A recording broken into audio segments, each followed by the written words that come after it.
राधे कृष्ण रामानुज दया पात्रम ज्ञान वैराग्य भूषणम श्रीमद् वेंकटनाथार्यम वंदे वेदांत देशिकम जय बोलो श्री निगमांत महादेशिगर जय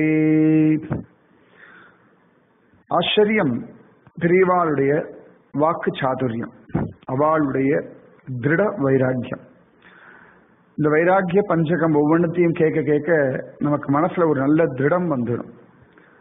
கண்ணன் தான் தனம் அப்படின்றத திரும்ப திரும்ப பேசுறார் நிகமாந்த மகாதேசிகர்.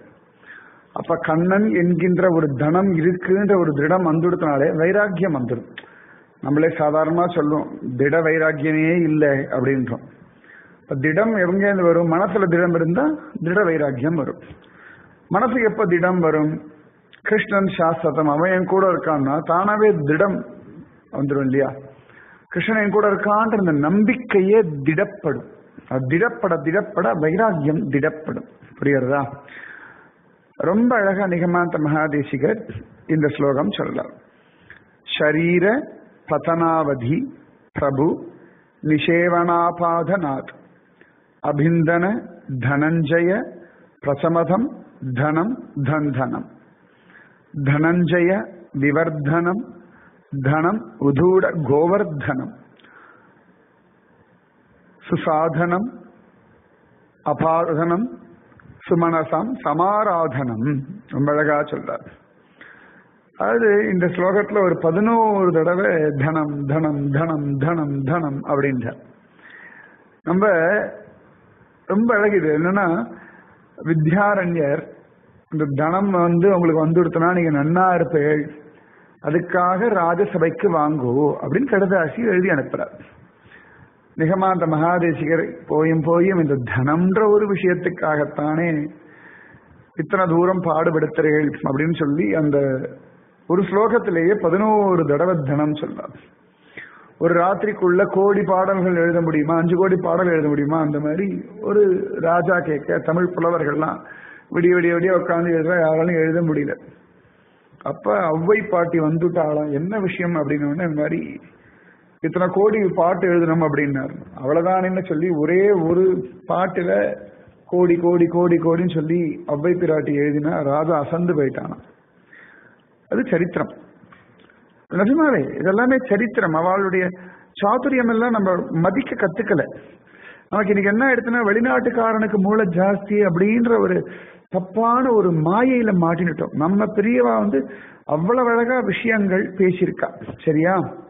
நம்ம பெரியவாளுக்கு நல்ல மூளை, அதை புரிஞ்சுக்கிற மூளை தான் நமக்கு இல்லை. அதனாலதான் மூளையில கிடக்கிறோம். புரியுறதோ? இப்ப ரொம்ப அழகா நிகமாந்த மகாதேசிகர் சொல்றார்.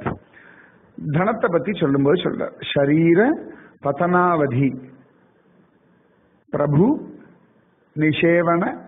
நிஷேவனா பாதனாது. அது நிஷேவன அழகா பிரிக்கணும். பிரிச்சு நான் சொல்றேன் புரியறதுக்காக. பெரிய சம்ஸ்கிருதம் விஷயம்லாம் தெரிய வேணாம், தெரிஞ்சுக்கோ அவ்வளவுதான். பிரபு நிஷேவன ஆபாதநாது அப்படின்றா. இந்த சரீரம் இருக்கு இல்லையா, இந்த சரீரத்தை நடத்துறதுக்கு ஒரு செல்வம் வேணும். இந்த செல்வத்துக்கு பேசிக் பிரயோஜனம் என்ன? இவ்வளவு சம்பாதிக்கிறோம், கை நிறைய சம்பாதிக்கிறான்றோம், யாராவது பொண்ணு பார்க்கறோம் புள்ள பார்க்கறோம் அப்படின்னா மாசம் 40,000 ரூபாய் வாங்குறான், பராணம் ஒரு 15 லட்சம் வாங்குறான், ஃபாரின்ல இருக்கான், சொந்த வீடு இருக்கு, பிக்கல் பிடங்கள் கிடையாது. இப்ப அது முக்கியமா பிக்கல் பிடங்கள் கிடையாது. அப்படி நிறைய அதாவது உறவுகள் அதிகமா இருந்தா பிக்கல் பிடுங்கல்னு காலமாயிடுச்சு. வீட்டுல சாமான்கள் அதிகமாக இருந்தா உயர்த்தியாகவும், மனிதர்கள் அதிகமாக இருந்தால் கேவலமாகவும் இந்த காலம் ஆயிடுது. அதனாலேதான் வாழ்க்கையில ஜீவன் இல்லாம இருக்கு. அந்த காலத்துல வீட்டுல எத்தனை மனுஷா இருக்கான்னு தான் முக்கியமா பாப்பா. அது இருந்து கொடுத்தோம்னா ஜெயிக்க முடியும்னு தெரியும். இது நம்ம எல்லாம் இந்த காலத்துல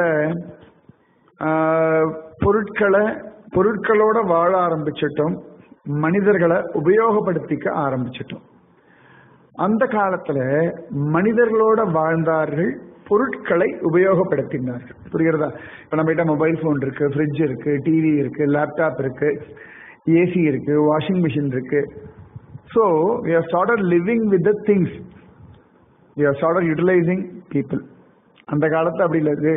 அவ ரொம்ப அழகா மனுஷாளோட வாழ்ந்தா. அதனால அவளுடைய வாழ்க்கையில ஒரு ஜீவன் இருந்தது. எல்லாருமா சேர்ந்து ஒரு பண்டிகை கொண்டாடுவா. அவரு எனக்கு தெரிஞ்சு நான் சின்ன பிள்ளையா இருக்கும்போது சாரதம் வந்தாலும் எங்களுக்கு எல்லாம் குஷியா இருக்கும். எல்லாரும் ஒன்னா வருவா. சித்தி பசங்களை பார்க்கலாமா, சித்தப்பா பசங்களை நிறைய நல்லா இருக்கும். அது ஒரு அழகான ஒரு காலகட்டம். எல்லாரும் ஒன்னா உட்காந்து பாட்டி பசஞ்சு போட கையில எனக்கு வேணும் உனக்கு வேணும் கையில வாங்கி சாப்பிட்ட காலங்கள். எதுவும் மோர் சார்ந்தா இருக்கும். ஏதோ மீந்து போன ரத்த குழம்பு வச்சிருப்பா. ஒரு அரிசி உப்புமா இருக்கும். நிஜமாவே ஒரு 10-15 பிள்ளைகள் ஒன்னா உட்காந்து அடிச்சுப்போம், மண்டையை உடச்சுப்போம், அப்புறமா சேர்ந்துப்போம், அதுலயே குரூப்பா பிரிஞ்சுப்போம். ஆனா நிஜமாவே வாழ்க்கை இருந்தது. இன்னைக்கு இந்த காலத்துல இந்த குழந்தைகள் நிஜமா பார்க்கும்போது கஷ்டமா இருக்கு. ஏதோ டிவி, ஃப்ரிட்ஜ் இப்படிதான் வாழறதுக்குள்ள ஒழிய மனிதர்களோட வாழ தெரியுமா? அதனால வெளியில போனா வெளி உலகத்தை கண்டு ஒரு பயம் இருக்கு. அதனாலேயே ஒதுங்கி ஒதுங்கி ஒதுங்கி ஒதுங்கி தன்னையும் ஜெயிக்கிறதில்லை, அடுத்த வாழையும் அவளால் ஜெயிக்க முடியறதில்லை. சரியா? நிகமாந்த மகாதேசிகர் சொல்றார், இவ்வளவு தனம் எல்லாரும் வச்சிருக்கோம். தனத்துடைய பேசிக் பர்பஸ் என்ன சொல்லு? வயிற்று பசிய தணிக்கணும். பசிக்கும்போது அப்பாடா நல்ல சாப்பாடு கிடைக்கணும், நல்லா சாப்பிடணும், வயிறு நிறைய சாப்பிடணும். அதானே வேணும் ஃபர்ஸ்ட். அதானே சரீரத்துக்கு அதுதான் முக்கியம். ஷரீர பதனாவதி பிரபு நிஷேவன ஆபாதநாத். நிஷேவன ஆபாதநாத் அபிந்தன தனஞ்சய பிரசமதம் தனம் தந்தனம். அபி அந்தன அழக அபியந்தன அப்படின்ற அபிந்தன அப்படின்ற ஜலத்தை ஆதாரமாக கொண்ட ஜடராக்னி. எல்லாம் ஜலத்தை தான் வேக வைக்கிறோம். அழகான இந்த ஜடராக்னியை தனஞ்சயன் அப்படிங்கிற உள்ளுக்குள்ள வைஸ்வானன் என்ற அக்னி, பசின்ற அக்னியை நீரை உணவாக கொண்ட இந்த பசின்ற அக்னி. இதை தணிக்கிறதுக்கான செல்வம் பிரசமதம் தனம் சத்தனம். அந்த தனம் அப்படிதான் இருக்கு. இந்த தனம் என்ன பண்றது அப்படின்னா, கடைசி வரைக்கும் பெரியவாளெல்லாம் அப்படி கொண்டாடி, பெரியவான்னு நான் சொல்றது இடத்துல பணக்காரான்னு அர்த்தம். பணக்காரா முன்னாடி அதாவது நம்மளை விட உயர்ந்த நிலைமையில் இருக்கிறவாளை சார்ந்து இருக்க வேண்டிய ஒரு கட்டாயம். ஹையர் லெவல்ல ஒரு பாஸ் இருக்கார், ரிட்டையர் ஆகிட்டு கூட வேலைக்கு போயிட்டு இருப்பா சில பேர். அது ஆபியோ இல்லாட்டி அவசியமோ, அவளோட விஷயங்கள் சொல்றேன். அப்படி போகும்போது தன்னை விட சின்ன பசங்க கிட்ட எல்லாம் அவ பதில் சொல்ல வேண்டி இருக்கு. பட் இந்த காலத்துல பார்க்கலாம், பெரிய கம்பெனில ஒரு குமாஸ்தாவோ கிளர்க்காவோ இருப்பார், பெரிய படிப்பு படிச்சு சின்ன பசங்க வேலைக்கு வருவா. அவளுக்கு முன்னாடி எஸ் சார், ஆமா சார் அப்படி சொல்ல வேண்டிய நிறைய கஷ்டங்கள்லாம் அவளுக்கும் இருக்கு, அவளுக்கும் இருக்கு வச்சுக்கோங்க. கடைசி வர தன்னை விட உயர்ந்த நிலைமையில் இருக்கிறவன அப்படி அவளுக்கு ஒரு மரியாதை பண்ணி அப்படி ஒரு ஜாகிரதையா வைத்திருக்க வேண்டிய அவசியம் இருக்கு. ஏன் அடுத்த வாழெல்லாம் விட்டுடு. நம்ம மாத்திர ஒரு வேலைக்கு வர, வீட்டு வேலைக்கு, இந்த வீட்டை பெருக்கிறதுக்கோ, துணி துவைக்கிறதுக்கோ, பத்து பாத்திரம் தேய்க்கிறதுக்கோ, லெட்டின் பாத்ரூம் அலம்பி விடுறதுக்கோ, இதுக்கெல்லாம் ஆள் போட்டாச்சு நம்ம. சரியா? இதுக்கு ஆள் வரா. ஒரு நாள் லீவு போட்டா ரெடி, என்னைக்காவது ஒரு 1/2 மணி நேரம் லேட்டா வந்தா என்ன பாடு நம்ம படுத்துறோம் சொல்லுங்க பார்க்கலாம். நீ என்னெல்லாம் கேள்வி கேட்பேன்னு உங்களுக்கும் தெரியும். நான் சொல்ல வேண்டிய, இது ரொம்ப டீட்டெயிலாக நான் சொல்ல வேண்டிய அவசியம் இல்லை. ஆனால் அவள் தலைவர் இல்லைம்மா நாளைக்கு வந்துடுறமா ஒழுங்கா வர, நம்ம என்ன சொல்லலாம், அவள் அப்படிதான் வரப்போறா வச்சுக்கோ, அவ என்னதான் பண்ணாலும் நம்ம இப்படிதான் இருக்க போறோம் வச்சுக்கோங்களேன். இதுதான். அப்ப இந்த பெரிய தனம் எல்லாம் என்னதுக்கிடனா, சரீரம் அழியும் வரை இந்த வயிற்ற ஒப்பணும். இந்த வயிற்ற ஒப்புறதுக்கு இந்த மாதிரி மேல இருக்கவாள் அப்படி இப்படி சார்ந்து சார்ந்து சார்ந்து சார்ந்து ஓடும். அதுவும் புலவர்கள் இல்லாட்டி இந்த மாதிரி பிராமணர்கள் அப்படின்னா சார்ந்திருத்தல்ன்ற அவளுடைய அவசியமா இருக்கு. அது ஒரு தர்மமா இருக்கு. தேசிகர் அதை வெறுக்கிறார். என்னத்தை இவாளை சார்ந்து இருக்கிறது, என்னத்துக்கு இவாளை கொண்டாடணும், ஷீ இந்த இம்சையே வேண்டாம் அப்படின்றார். அழகா கிளம்பி போறார் இல்லையா கணிகண்ணன், திருமழிசாரெல்லாம் ராஜாவுடைய சங்காரத்தமே வேண்டாம் அப்படின்னு. அதனால அவர் என்ன சொல்றாருன்னா, இப்படி இவளெல்லாம் கொண்டாடும்படியால கிடைக்கக்கூடிய செல்வம் வயிற்று பசியை போக்குறதுக்கு தான் பிரயோஜனப்படுறது. சரியா? மனசை சமாதானம் கொடுத்துருமா சொல்லு? நிச்சயமா இல்லை. ஒரு பக்தி ஞான வைராக்கியத்தை கொடுத்துருமா? கட்டாயம் கிடையாது. இப்போ மொபைல் போன் வச்சுட்டு இருக்கேன், கேட்டு இருக்கேன், சத்சங்கம் கேட்கிறேனே, இது பணத்தினால தானே வாங்கினேன். இது பணத்தினால மட்டும் வாங்கல, பகவத் கிருப்பையினாலையும் உனக்கு சத்சங்கம் வந்துருக்கு. சரியா? பணத்தினால உனக்கு சத்சங்கம் கிடைச்சுடுதா சொல்லு? கிடையவே கிடையாது. கிருஷ்ண கிருப்பையினாலே நீ உன்னுடைய மொபைல் போன் வரைக்கும் சத்சங்கம் வருது. அதனால சரீரம் அழியும் வரை மற்றவாளை தொழுதுண்டு இருந்துட்டு வைத்தோரை பசி நிற்கும்படியான தனம் பிரயோஜனம் இல்லை. அதாவது இந்த தனம் ஆத்மாவுக்கு ஒரு பெரிய ஒரு லாபத்தை சம்பாதிச்சு கொடுக்க போறதில்லை, அதனால பிரயோஜனம் இல்லைன்ற நிகமாந்த மகாதேசிகர். நம்ம ஆத்மான்ற ஒரு விஷயத்தை எடுத்துட்டு பார்த்தோம்னா சரீரம் ஒண்ணும் இல்லை இல்லையா? இப்ப சரீரத்திலேயே சரீரம் அப்படின்றோம், இல்ல நகம் பிஞ்சு போயிடுதுன்னா உட்காந்து ஓன்னு அழறோமா? இல்லை. தலைமுடி வெட்டுறோம், இல்லாட்டி தலைமுடியை உதிர்றது, தலைமுடி உதிர்றதுனாலே உசிறு போயிடுமா? கிடையாது இல்லையா? அப்ப சரீரத்திலேயே சரீரம் உச்சந்தலையிலேருந்து உள்ளங்கால் வரைக்கும்ன்றோம். இதுலயே சிலதெல்லாம் ஒன்றும் பெருசா இது இருந்தால்தான் ஜீவிக்க முடியும் அப்படின்றது சொல்லு. எஞ்சான் உடம்பிற்கு தலையே சிரசே பிரதானம் அப்படின்னும். கை போயிடுத்து கால் போயிடுத்துன்னு யாராவது உசிரியா விட்டுடுறோம், ஒன்றும் கிடையாது. அப்ப அந்த மாதிரி ஆத்மான்னு பார்க்கும்பொழுது சரீரம் பிரயோஜனம் இல்லை, அழியக்கூடிய சரீரம். அப்ப இந்த அழியக்கூடியதான சரீரத்துடைய பசியை போக்குறதுக்காக இவாளை போய் தொழுதுண்டே இருக்க வைக்கிறதே இந்த தனம் ரொம்ப வசதியோ அப்படின்ற. பசி கேவலம்னு சொல்லல, தனம் கேவலம்னு சொல்லல, இது காட்டிலும் ஆத்மா வசதி அப்படின்ற. ரொம்ப வைராக்கியம் இருந்தா தான் அது புரிய வச்சுக்கோங்க. அதாவது பெரிய பகவான் தான் வசதி, மற்ற எதுவும் பெருசு இல்லை அப்படின்ற. அதனால அழகா அந்த ஸ்லோகத்தை அடுத்து சொல்றார். தனஞ்சய விவர்தனம் தனம் உதூட கோவர்தனம். அழகா ரொம்ப அனுபவிச்சு சொல்றார். சுசாதனம் அபாதனம் சுமனசாம் சமாராதனம். அடுத்த அழகான ஒரு தனத்தை சொல்றார். என்னடா தனம் அப்படின்னா தனஞ்சய விவர்தனம். தனஞ்சயன்னா அர்ஜுனன். அர்ஜுனனை அழகா ஃபர்ஸ்ட் கிளாஸா வழிகாட்டி, நீ யுத்தம் பண்ணுடா அர்ஜுனா அப்படின்னு சொல்லி கொடுத்தது இல்லையா? ஒரு தனம் என்ன பண்ணணும், நம்மள மேலே ஏற்றி விடணும், கீழே இறக்கிடப்படாது இல்லையா? ரொம்ப அழகா குலசேகர ஆழ்வார் பெருமாள் திருமொழியில சொல்றார். ஊனேறு செல்வத்து உடல் பிறவி யான் வேண்டேன் அப்படின்றார். உடம்புல சதையேறி கொழுப்பு ஜாஸ்தியாகி திமிராகி சோம்பேறித்தனை வந்து வியாதி ஜாஸ்தியாகி இந்திரங்கள்லாம் தடிகட்டு ஓடும்படியான செல்வத்து உடன்பிறவி யான் வேண்டேன் அப்படின்றார். நல்ல பணம் சேர சேர சேர சேர அழகா உருப்பிடவா விட்டுடுறோம். சொல்லு பார்க்கலாம். இன்னைக்கு 1008 வந்து விடுத்து சரீரத்துல சரீர சுகத்துக்கு குறைச்சலே கிடையாது. வெளில 33 டிகிரி 35 டிகிரி வெயில் அடிச்சா கூட ஏசி போட்டு உட்காந்துட்டு இருக்கோம். கரெக்டா? அப்ப உடம்பு ஆரோக்கியமாலாம் ஒன்றும் பெருசா இல்லை. அந்த காலத்துலலாம் அழகா கடுதாசி எழுதுவான், நலம் நலம் அறியாவல் அப்படின்னு. அது என்னமோ அந்த கடுதாசி வரவே சந்தோஷமா இருக்கும். ஒரு அவா கையினால எழுதின எழுத்துக்கள், அவளுடைய அன்பும் அதுல தெரியும். எல்லாம் மொபைல் அனுப்புறோம், வாட்ஸ்அப் மெசேஜ் அனுப்புறோம். நான் விஞ்ஞான வளர்ச்சியை குறை சொல்றேன்னு நினைச்சுடாங்க. அதாவது சிலதுக்கெல்லாம் இந்த ஹேண்ட்மேடுன்னு இப்பெல்லாம் ரொம்ப ஃபேமஸா சொல்றான், ரைட்டா? இப்ப ஹேண்ட்மேட் சோப். மனிதனுடைய கைகளுக்குன்னு ஒரு அன்பு இருக்கு, அதுக்குன்னு ஒரு பாசிட்டிவ் டச் வைப்ரேஷன் இருக்கு அப்படின்றது இன்னைக்கு எல்லாரும் ஒத்துக்கிறான். இன்னைக்கு நம்ம பெருமாள் கோவில்லையோ இல்லாட்டி வைஷ்ணவ மடங்கள்லயோ போனோம்னா பிரசாதம் எல்லாம் கையில தான் எடுத்து போடுவா. நிறைய பேர் நினைச்சுப்பாங்க ஹைஜீனிக்கே கிடையாது, கரண்டில போட மாட்டாளா, கிளவுஸ் போட மாட்டாளா, என்ன போடலாம், நிறைய உடஞ்சிட்டு இருக்கும் வச்சுக்கோங்க. நீ எவ்வளவு வேணா சாப்பிட, அம்மா தன் கையினால பிசைஞ்சு உன் வாயில ஊட்டி விட்ட அந்த ஆனந்தம், அந்த ஆரோக்கியம் இன்னைக்கு ஸ்டெர்லைஸ்டு ஸ்பூன்ல நீ சாப்பிட்டா கூட கிடையாது. புரியுறதா? அப்ப அந்த கைகளுக்குன்னு ஒரு அழகான பலம் இருக்கு.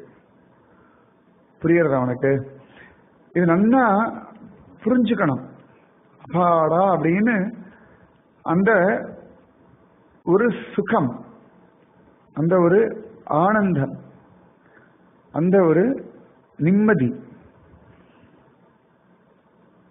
இந்த தனஞ்சயன் அவனை மேல மேல ஏத்துறதா. நம்ம சாதாரண தனம் எல்லாம் நம்மள கீழே இறக்கிறது. புரியுறதா? அர்ஜுனனுடைய அழகா அந்த தேர் தட்டில உட்கார்ந்துட்டு இருந்த அந்த தனம் அவனை மேல ஏத்திட்டு போச்சான். அர்ஜுனா தைரியமா யுத்தம் பண்ணடா, பயப்படாதேடா, கவலைப்படாதேடான்னு சொல்லி கொடுத்துட்டான். அதனால ரொம்ப அழகா நிகமாந்த மகாதேசிய சொல்ல தனஞ்சய விவர்தனம். அழகா பெரிய தனம் அது அர்ஜுனுடைய தேர்தட்டில் இருந்தது. அதே தனத்தில் இன்னொரு பெரிய மகிமையை சொல்றார். உதூட கோவர்தனம். அந்த தனம் என்ன பண்ணிடுதுன்னா அழகா கோவர்தன மலையை தன் கையில தாங்கிட்டு இருந்துதான். இன்னைக்கு அந்த கோவர்தன மலைக்கு ஒரு விசேஷ மகத்துவம் இருக்கத்தானே செய்யறது. தனஞ்சய விவர்தனம் தனம் உதூட கோவர்தனம். தனம் எப்படி காப்பாத்துறது அப்படின்னா, இப்ப நிறைய பணம் இருக்கு, கோடி ரூபாய் பணம் இருக்கு, பெரிய சுனாமி வருது, என்கிட்ட கோடி ரூபாய் பணம் இருக்கு, சுனாமியை நிறுத்த முடியுமா? இயற்கையை நிறுத்த முடியுமா? நிச்சயமா கிடையாது. புரியுறதா? நிச்சயமா கிடையாது. ஆனா இந்த கிருஷ்ணன் ஒரு தனம் இருக்கு பாருங்க, கோவர்தனன்ற ஒரு தனம் இருக்கே, கிருஷ்ண கோவர்தனம் சொல்லுவோம். இந்த கிரிதாரின்ற தனம் என்ன பண்ணிதுன்னா, கொற்ற மழையில நேர போய் கோவர்தன மலையை தூக்கி நின்றுடுத்து. இது நீ பைசா கொடுத்தா பகவான் தூக்குவானா? நிச்சயமா நடக்குமா? சத்தியமா நடக்காது.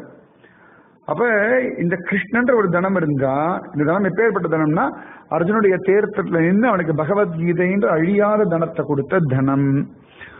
ஒரு பெரிய இயற்கை சீற்றம், நேச்சுரல் கலாமிட்டி வரும்பொழுது மலையை தூக்கி காப்பாத்தின தனம். தனஞ்சய விவர்தனம் தனம் உதூட கோவர்தனம் சுசாதனம் அபாதனம். அழகா ஃபஸ்ட்கிளாஸான ஒரு தனம் இது, அழிக்க முடியாத தனம். எல்லா சுசாதனம் அபாதனம், அழிக்க முடியாத ஒரு தனம் இது. எல்லா விதமான பிரயோஜனமும் தருமா இது. இதுதான் கண்ணூன் கிடையாது. இப்ப டெபிட் கார்டு இருக்கு, கிரெடிட் கார்டு இருக்கு. நீ ஒரு சாதாரண ஒரு காய்கறி கடை ரோட்ல ஒரு காய்கறி விற்று போறா, பழம் வித்துட்டு போறா, ஒரு கொய்யா பழமோ வாழைப்பழமோ, ரொம்ப ஆசையா இருக்கு. நீ ஏசி காரில் தான் போயிருக்க, அவங்ககிட்ட அவ்வளோ டெபிட் கார்டு இருக்கு, அழகா ஒரு 2 வாழைப்பழம் வாங்கிட்டோம், டெபிட் கார்டை கொடுத்து டெபிட் பண்ணிக்கோ அப்படின்னா அப்படின்னு, சார் பைசா கொடுங்க சார் அப்படின்னு. அப்ப நம்ம கிட்ட இருக்க தனம் பல சந்தர்ப்பங்கள்ல நமக்கே பிரயோஜனம் இல்லாம இருக்கு. இது பெருசா சாதிக்கணும் கேரண்டி கிடையாது. உனக்கு வேணா ஒரு கான்பிடன்ஸ், ஒரு செல்ஃப் கான்பிடன்ஸ், என்கிட்ட பணம் இருக்கு அப்படின்னு ஒரு செல்ஃப் கான்பிடன்ஸ். என்னதை வாங்கிட முடியும்? ஒன்றையும் வாங்கிட முடியாது. சரியா? ஒரு ஐசியூல யாரோ படுத்துன்னு இருக்கா, எத்தனை நாள் லட்சம் கொடுக்க தயாரா இருக்கும். அப்ப லட்சம் கொடுக்கறதுனால அவன் மீண்டு வராளா? கிடையாது. இந்த ட்ரீட்மெண்ட்டுக்கு இதை கொடுத்தா வரும், அவளோட மெடிக்கல் ஃபீல்ட்ல சொல்றா, நம்மளும் பணத்தை அடைக்கிறோம். ஆனா உள்ளுக்குள்ள இருக்க தனம் காப்பாத்தினா தானே உண்டு. இந்த கிருஷ்ணன்ற தனம் காப்பாத்திடுவான். அதான் ரொம்ப அழகா சொல்றாரு, தனம் உதூட கோவர்தனம். கோவர்தன மலையை தூக்கின ஒரு தனம், அது தூக்கி காப்பாத்துறது. சுசாதனம் அபாதனம், அழியாத தனம். நம்மளை கொண்டு யாராவது முதியோர் இடத்தை கொண்டு விட்டு தனியா விட்டா கூட இந்த தனம் நம்மளோட இருக்கும். அனாதையா கொண்டு யாரா போட்டா கூட இந்த தனம் நம்மளை விட்டு போக போறது இல்லை. நம்ம கூடவே இருக்கிற நம்பிக்கை துரோகம் பண்ணி நம்ம கிட்ட எல்லாத்தையும் பிடிங்கிட்டா கூட இந்த தனம் நம்மளை விட்டு போகாது. உந்தன்னோடு உறவேல் நமக்கு இங்கு ஒழிக்க ஒழியாது. உடம்புல சுகர் வந்துடுத்து, பிபி வந்துடுத்து, கிருஷ்ணா அதே பிரபு இல்லாட்டி வேற ஏதான ஒரு வியாதி வந்துட்டுன்னா ஆரோக்கியம்ன்ற தனம் அழிஞ்சு போயிடும். சரியா? ஆனா கிருஷ்ணன்ற தனம் இதனாலே அழிவது இல்லை. வயசாக வயசாக உடம்புல சாதாரண ஒரு பலவீனம் வந்துடும் சாதாரணமா. ஆனா இந்த கிருஷ்ணன்ற தனம் அப்படியே இருக்கும், அழியாத தனம், அபாதனம், சுசாதனம். ஆச்சரியமா எல்லாத்துக்கும் சாதனமா இருக்கு. அவ்வளவு அழகா எல்லாத்தையும் கொடுக்கக்கூடியதா இருக்கு. இதுதான் கிடையாது, என்ன வேணாலும் கொடுக்கும். சரியா? சுமனசாம் சமாராதனம், ரொம்ப ஆசையா அனுபவிக்கிறவாளுக்கு மகிழ்ச்சியை கொடுக்கக்கூடிய தனம், எல்லா பிரயோஜனத்தையும் தரக்கூடிய தனம்.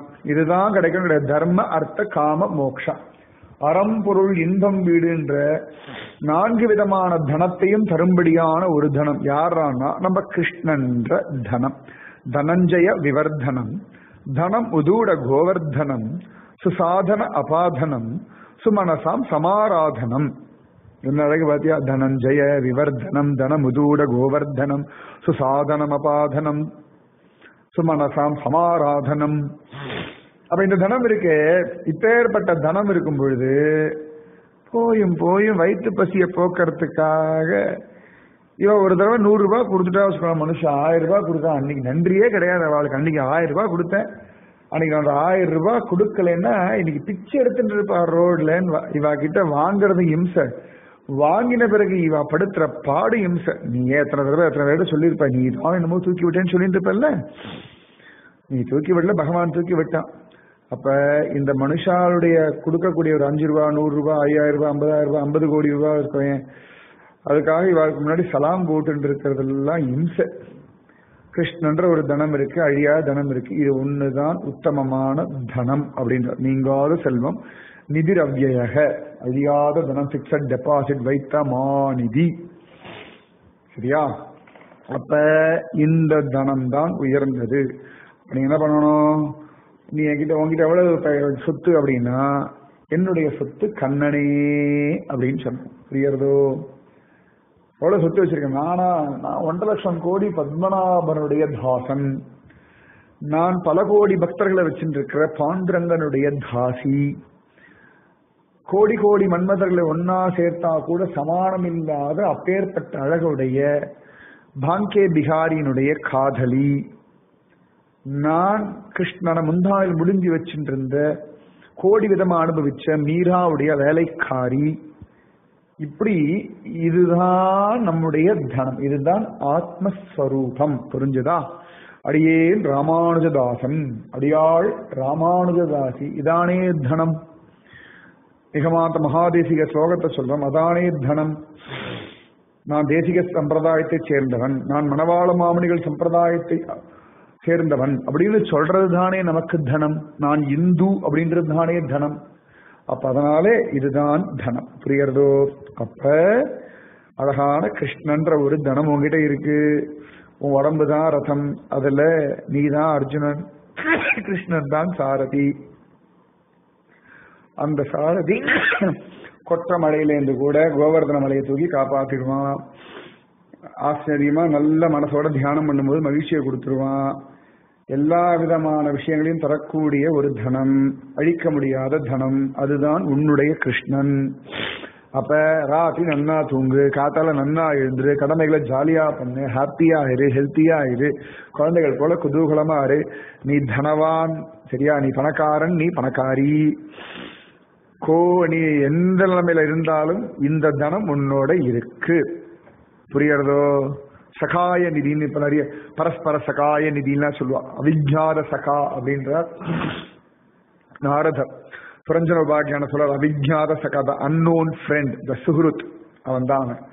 சோ இந்த தனம் உங்ககிட்ட இருக்கு, நீங்காத செல்வம் நிறைந்திருக்கு. எச்சைக்கும் 7 விரலைக்கும் முந்தன்னோடு உற்றோமே யாவும் உமக்கே நாமாட் செய்வோம். சரியா?